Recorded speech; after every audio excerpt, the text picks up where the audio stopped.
Saudara-saudari yang dikasihi Tuhan, salam jumpa lagi dalam Inspirasi Rohani edisi hari ini, Jumat 28 Januari 2022, peringatan wajib Santo Thomas Aquino, Imam dan Pujangga Gereja.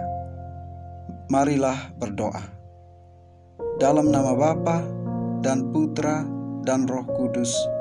Amin.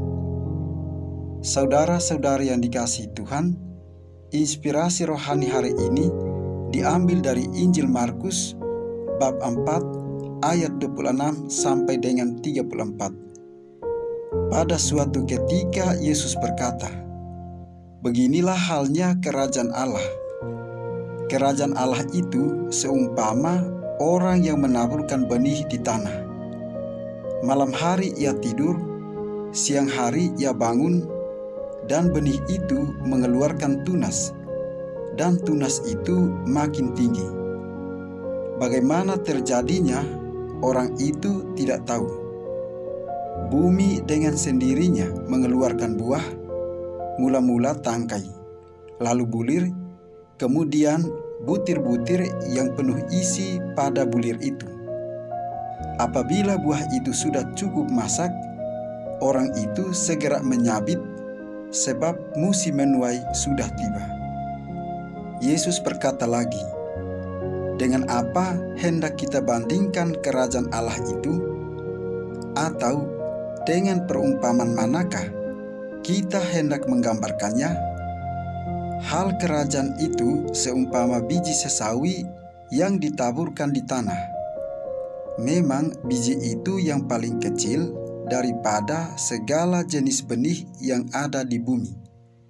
Tetapi apabila ditaburkan, ia tumbuh dan menjadi lebih besar daripada segala sayuran yang lain, dan mengeluarkan cabang-cabang yang besar, sehingga burung-burung di udara dapat bersarang dalam rimbunannya." Dalam banyak perumpamaan semacam itu, Yesus memberitakan sabda kepada mereka sesuai dengan pengertian mereka, dan tanpa perumpamaan ia tidak berkata-kata kepada mereka. Tetapi kepada murid-muridnya ia menguraikan segala sesuatu secara tersendiri. Demikianlah sabda Tuhan. Saudara-saudari yang dikasihi Tuhan, perumpamaan biji sesawi menekankan bagaimana proses pertumbuhan sebutir benih sekecil apapun ukurannya, bila diurus dengan baik, maka akan bertumbuh menjadi tunas, dan kemudian semakin besar menjadi pohon, dan akhirnya berbuah. Yesus hendak menjelaskan bahwa hidup ini tidak bisa instan. Kadangkala kita berdoa sekarang, kita ingin mendapatkan jawaban sekarang juga, karena percaya bahwa di dalam Allah tidak ada perkara yang mustahil. Tetapi Yesus hendak menjelaskan bahwa hidup adalah sebuah proses. Melalui proses itu kita dididik, dilatih, dan disempurnakan oleh Tuhan. Dan melalui proses itu, kita diperbaharui oleh Tuhan. Saudara-saudari yang dikasihi Tuhan, perumpamaan benih yang tumbuh menekankan pada kepastian bahwa benih yang ditabur pasti tumbuh. Demikian juga firman Tuhan pasti bekerja membajak hati dan pikiran kita, supaya iman kita bertumbuh kuat. Bagai petani menabur benih di ladang, setelah itu ia harus menyiraminya, memberi pupuk, menyiangi dari tanaman liar, menjaga jangan sampai dimakan atau dirusak hewan, dan semuanya itu selalu dilakukan setiap hari. Saudara-saudari yang dikasihi Tuhan, hendaknya kita hidup dalam doa, firman, dan dalam persekutuan, agar iman terus bertumbuh sehingga mampu memberikan kesaksian akan kasih Tuhan yang kita alami. sayangnya tidak banyak orang yang memelihara benih firman agar imannya menjadi kuat. Akibatnya, tidak heran jika bertahun-tahun, bahkan puluhan tahun, sudah mendengar firman Tuhan sampai bosan, menjadi pendengar saja, namun tidak berbuah di dalam diri. Saudara-saudara yang dikasihi Tuhan, Yesus pun dalam menghadirkan kerajaan Allah mirip seperti pertumbuhan tanaman itu. Jika iman kita dipupuk dan dibangun, tentu akan membuahkan hasil yang baik dalam kehidupan yang nyata. Benih itu akan bertumbuh bersama dengan cinta Allah dalam kehidupan kita. Tentu kita perlu bertanya, bagaimana pertumbuhan iman kita? Berbuahkah atau sebelum berbuah sudah mati?